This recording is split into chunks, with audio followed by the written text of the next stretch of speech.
Agora nós vamos começar uma série de aulas envolvendo o conceito de quantidade de movimento. Quantidade de movimento, como eu havia mencionado anteriormente, numa das aulas, é uma grandeza vetorial. Aqui eu indiquei, coisa que eu não costumo fazer, para vocês não se atrapalharem, quem é quem nessa equaçãozinha. Tá? Então vamos lembrar, quantidade de movimento era produto da massa pela velocidade. Só que a massa é uma grandeza escalar, a quantidade de movimento é vetorial, e a velocidade, a gente viu lá no comecinho do ano, que é uma grandeza vetorial. Tá? Como isso aqui é uma igualdade, esse número aqui sendo escalar, o que significa, em primeira instância, essa igualdade aqui? Que a direção e o sentido da quantidade de movimento vai ser o mesmo da velocidade. Vetorialmente, para onde a velocidade apontar, a quantidade de movimento vai apontar também. E em todos os tipos de exercício que você tem que apenas calcular a quantidade de movimento, esse aspecto vetorial não vai nem aparecer. Por quê? Isso aqui só vai aparecer quando a gente tiver que somar ou subtrair dois vetores, por exemplo, duas quantidades de movimento. Enquanto não acontece isso, o aspecto vetorial fica mascarado aí no meio. Aliás, na verdade, é o perigo vocês acabarem esquecendo que a quantidade de movimento ela é vetorial. Vamos colocar um exemplo, mas antes de mais nada, mencionar as unidades. A massa em quilogramas, velocidade em metros por segundo, assim como na energia cinética. Vocês recordam, É a quantidade de movimento. Não vai ter uma unidade nova, ela seria a junção dessas duas, seria quilogramas, metros por segundo. Só que agora, bem perto do vestibular, vamos começar a pensar mais em rapidez.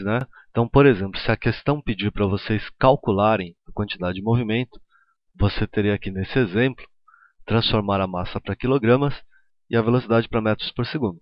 Só que se for uma questão comparativa, se a pergunta for simplesmente qual dos dois tem maior quantidade de movimento, aí você calcula na unidade que você quiser, contanto que os dois que vocês queiram comparar, estejam na mesma unidade.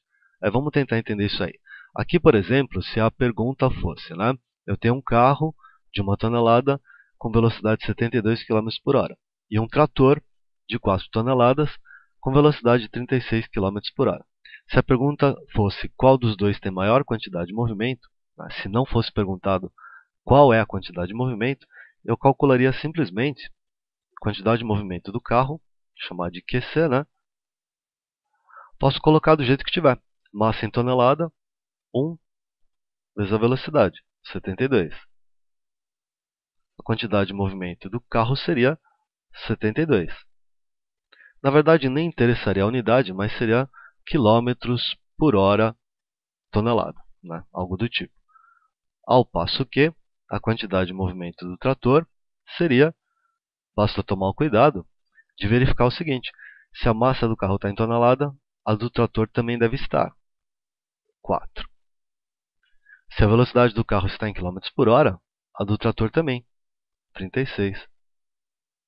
Então teria uma quantidade de movimento de 144. Mesma coisa, aqui não me interessa a unidade porque eu sei que o que quer que seja é a mesma unidade daqui. E a resposta seria: a quantidade de movimento do trator é maior, na verdade é o dobro da quantidade de movimento do carro.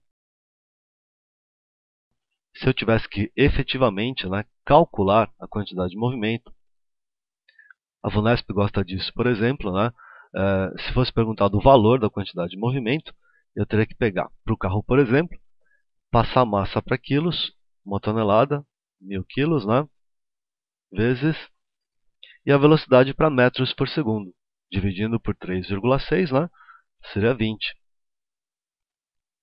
Seria 20.000 quilogramas, aí sim, metros por segundo.